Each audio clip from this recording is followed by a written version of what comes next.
Reflexão do dia 17 de novembro de 2024, 33º domingo do tempo comum, cor litúrgica verde. Santo do dia, Santa Isabel da Hungria, padroeira da Ordem Franciscana Secular. É ela que nasceu no século XIII na Hungria. Logo após a morte do seu esposo, ela passa a ser perseguida pela corte e pelos seus cunhados. Então, seus filhos e elas são então mandados para fora da corte, tudo por inveja. Aí ela procura então suas irmãs, confia seus filhos às suas irmãs e assume então a sua vocação no convento. A partir daí, ela passa eh, a dar muita assistência direta aos pobres, doentes, onde veio a falecer poucos anos depois, em 1231, com apenas 24 anos, marcando profundamente a Santa Igreja com seu ato de caridade, com seu exemplo e testemunho a Jesus Cristo. Foi sepultada com grandes honras. Na Alemanha, também, o seu marido, Luís IV, e sua filha Gertrudes são honradas como santos. Santa Isabel da Hungria, padroeira da Ordem Franciscana Secular, rogai por nós. Na primeira leitura em Daniel, no seu capítulo 12, olha o que Daniel fala há mais ou menos 600 anos antes de Jesus. Olha que profecia detalhada sobre a segunda vinda do nosso Senhor. Naquele tempo se levantará Miguel, o grande príncipe defensor dos filhos de teu povo, e será um tempo de angústia, como nunca houve até então, desde que começaram a existir nações. Mas nesse tempo, teu povo será salvo, todos os que acharem escrito no livro. Muitos dos que dormem no pó da terra despertarão, uns para a vida eterna, outros para o opróbrio eterno. Mas os que tiverem sido sábios brilharão como um firmamento, e os que tiverem ensinado a muitos homens o caminho da virtude brilharão como as estrelas por toda a eternidade. Palavra do Senhor, graças a Deus. Nós sabemos que a partir de Daniel capítulo 7, onde ele começa a orar a Deus, depois de Daniel capítulo 10, onde a visão do fim dos tempos é mostrado para Daniel, e agora Daniel capítulo 12, aonde ele nos traz essa mensagem, uma visão do fim dos tempos, da segunda vinda do Senhor Jesus. Então, manifestada nas Escrituras. Então, o Senhor haveria de vir, né, estar conosco, dar-se em sacrifício, constituir a sua igreja, guardar séculos após séculos, e o fim dos séculos nós contemplaremos a segunda vinda do Senhor Jesus, como descreveu aqui o profeta muito tempo antes de Jesus. Por isso, louvamos e bendizemos ao Senhor, porque queremos ser esses sábios que brilharão com o firmamento. Queremos ser aqueles que estiveram ensinando a muitos homens e mulheres o caminho da virtude. Então, por isso que é importante estar ligado à comunidade, participando da igreja, sendo também as mãos, os pés, a voz de Cristo através da igreja, libertando os homens dessa escravidão do pecado, e para que o Espírito Santo possa trabalhar em nós. Veja o que fez Santa Isabel da Hungria. Ela podia ficar lamentando, né? Na corte, vivendo na corte, sua adolescência, sua infância. Seu marido morre, ela é expulsa por pura inveja. Agora, uma mulher com 2 filhos, em pleno inverno, neve caindo, frio, e sem saber para onde ir, fez disso o quê? Um grande momento de louvor a Deus, e testemunhando o Senhor através das suas obras, de suas orações, das suas pregações e de seu testemunho. Pegou o sofrimento da vida e transformou em caminho de virtude, né? Ensinamento para muitos. Por isso que o seu nome brilha como as estrelas por toda a eternidade. Salmo de hoje é o Salmo 15. Guardai-me, ó Deus, porque em vós me refugio. Ó Senhor, sois minha herança e minha taça. Meu destino está seguro em vossas mãos. Tenho sempre o Senhor ante meus olhos, pois se eu tenho a meu lado, não vacilo. Realmente, quem tem Deus a seu lado não vacila. Cai 1.000 à sua esquerda, 10.000 à sua direita, esta pessoa permanece de pé, porque é guardada por Deus. Guardai-me, ó Deus, porque em vós me refugio. Segunda leitura, Hebreus capítulo 10. Leitura da carta aos Hebreus. Todo sacerdote se apresenta diariamente para celebrar o culto, oferecendo muitas vezes o mesmo sacrifícios, incapaz de apagar os pecados. Aqui Paulo está escrevendo sobre os sacerdotes e as oferendas que são feitas no templo, né? Então ali ele faz uma referência de até antes de Jesus. Então, diariamente, eles tinham que celebrar o culto, oferecendo muitas vezes bois, carneiros, os mesmos sacrifícios, incapazes de apagar o pecado. Cristo, ao contrário, depois de ter oferecido um sacrifício único pelos pecados, sentou-se para sempre à direita de Deus. Então, agora ele compara o mesmo sacrifício que era feito lá no templo, agora com o sacrifício de Jesus, que morre na cruz, entrega o seu sangue santo e o seu sangue é derramado. Mas agora, após a ressurreição, ele senta-se à direita de Deus. Depois ele continua: não lhe resta mais senão esperar, até que seus inimigos sejam postos debaixo de seus pés. Que inimigos são esses? Satanás e suas obras, a morte e todas as consequências e maldições que nós recebemos pela desobediência a Deus. Então, o que o Senhor faz que não vem, ele aguarda até esperar que os seus inimigos sejam postos debaixo de seus pés. Versículo 14.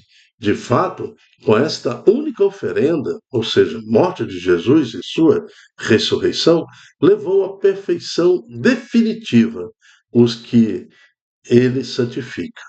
Então, a morte de Jesus, quando o nosso batismo nos leva à perfeição definitiva. Aquele que morre em Jesus será ressuscitado com Jesus. Jesus é a primícia, Jesus é o primeiro. Depois de Jesus, nós também seremos ressuscitados, né? E viveremos definitivamente, eternamente com Deus. Olha, de fato, com esta única oferenda, levou à perfeição definitiva os que ele santifica. Ora, onde existe o perdão, já não se faz oferenda pelo pecado. Então, aquele cristão católico que vive realmente a realidade do aceita o sacrifício, aceita o sangue de Jesus sobre si, vive livre do pecado. O pecado não é que você não vai pecar, não é que você não vai cair, tropeçar. Para isso existe o sacramento da confissão, mas ele vive a esperança da ressurreição, né? Então, na missa, fazemos exatamente isso. Fazemos esta recordação. Fazer isso em memória de mim. São sempre a igreja proclamando sobre nós o poder da ressurreição do Senhor, o sacrifício, comunhão, comungar o pão, a carne, o sangue, o vinho com o Senhor Jesus, para vivermos eternamente o que nos foi oferecido em Jesus Cristo no sacrifício. Evangelho está em Marcos capítulo 13, de 24 a 32. O Senhor esteja conosco, Ele está no meio de nós. Proclamação do Evangelho de Jesus Cristo segundo Marcos. Glória a vós, Senhor. Na primeira leitura, a profecia. Na segunda leitura, evidencia aí o tempo de espera à igreja, que faz memória, que a cada missa nos mostra o sacrifício do Senhor e nos convoca a viver como homens e mulheres novos. Agora, aqui no Evangelho, o próprio Cristo fala da sua vinda. Naquele tempo, Jesus disse a seus discípulos, isso está saindo da boca de Jesus. Naqueles dias, depois da grande tribulação, o sol vai se escurecer e a lua não brilhará mais. Então, nós temos aí um evento, algo que nós devemos compreender como literal. Então, não dar a esse texto nenhum corpo filosófico, a não ser entender o que Jesus está falando, que haverá grande tribulação, que o sol vai escurecer e a lua não brilhará mais. Então, o significado é literal, é ler e entender. As estrelas começarão a cair do céu e as forças do céu serão abaladas. Então vereis o Filho do Homem vindo nas nuvens com grande poder e glória. Então, se o versículo 24 e 25 eu tenho que entender de forma literal, o 26 também não tem muito o que entender. Eu tenho que entender que Jesus voltará. Então vereis o Filho do Homem vindo nas nuvens com grande poder e glória. Ele enviará os anjos aos quatro cantos da terra e reunirá os eleitos de Deus de uma extremidade à outra. Aprendei, pois, da figueira esta parábola. Quando seus ramos ficam verdes e as folhas começam a brotar, sabeis que o verão está perto. Assim também, quando vides acontecer estas coisas, ficais sabendo que o Filho do Homem está próximo às portas. Em verdade vos digo, esta geração não passará até que tudo isso aconteça. O céu e a terra passarão, mas as minhas palavras não passarão. Quanto aquele dia e hora ninguém sabe, nem os anjos do céu, nem o Filho, mas somente o Pai. Palavra da salvação. Glória a vós, Senhor.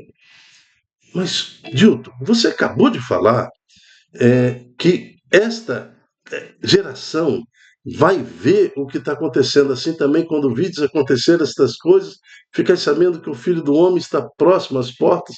Em verdade vos digo, esta geração não passará até que tudo isso aconteça. E a geração de Jesus, do tempo de Jesus, morreu. Né? O último apóstolo morreu com mais de 96 anos, portanto, quase 50, depois de 50 anos de Jesus, e Jesus não veio ainda. Irmãos, o que são 2024 anos para Deus? O que é um segundo para Deus?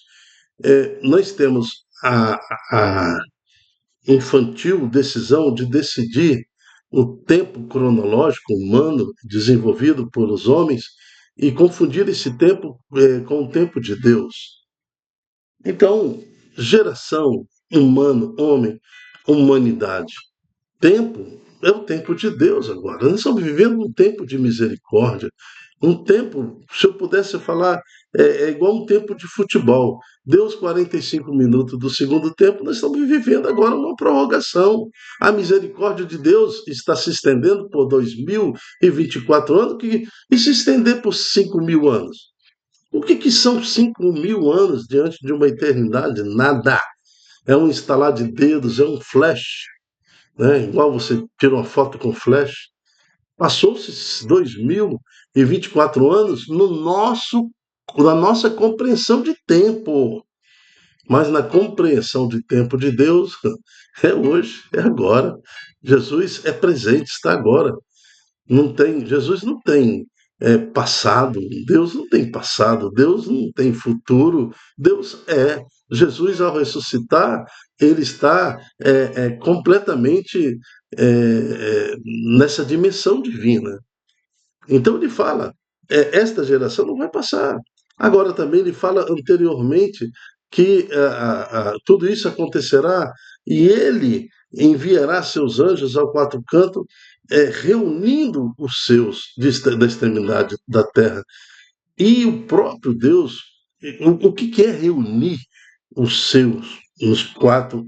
Como que como que esses anjos vão reunir esse povo? Aquele povo que persevera na igreja, aquele povo que está afinado com Jesus, aquele povo que aguarda missa após missa a vinda do Senhor Jesus, aquele povo que está comprometido como evangelizar, dando-se, né, para evangelizar, para salvar almas. aquele povo que manifesta a sua vontade de servir ao Senhor nesta vida e eternamente. O Senhor guarda a sua igreja século após séculos.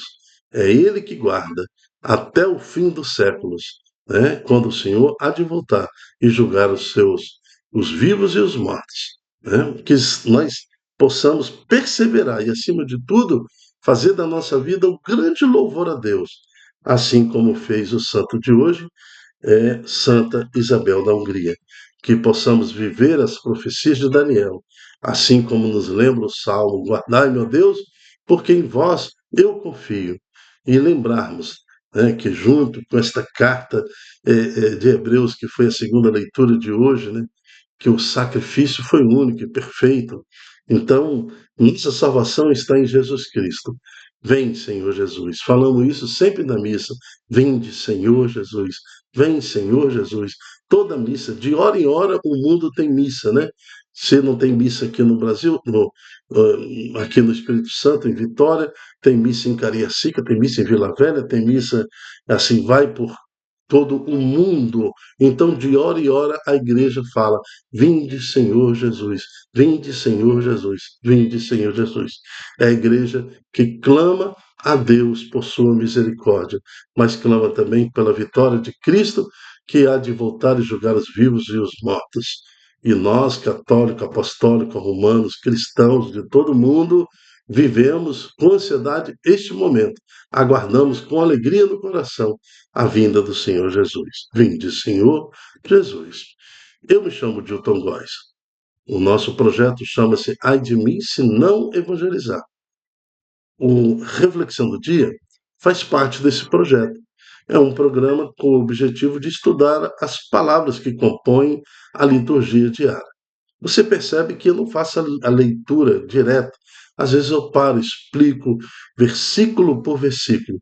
Então, é um estudo, é um ensinamento para que nós possamos entender quais são as mensagens, como que essa coxa de retalho se forma dia após dia, como que a igreja quer, o que a igreja quer passar para nós através da escolha dessas palavras que é a liturgia diária. Seja você também um anunciador, multiplicando em suas redes sociais esse estudo, essa pregação, esse ensino, para que mais corações escolham viver a palavra de Deus. Até a próxima, se Deus quiser. Tchau, tchau.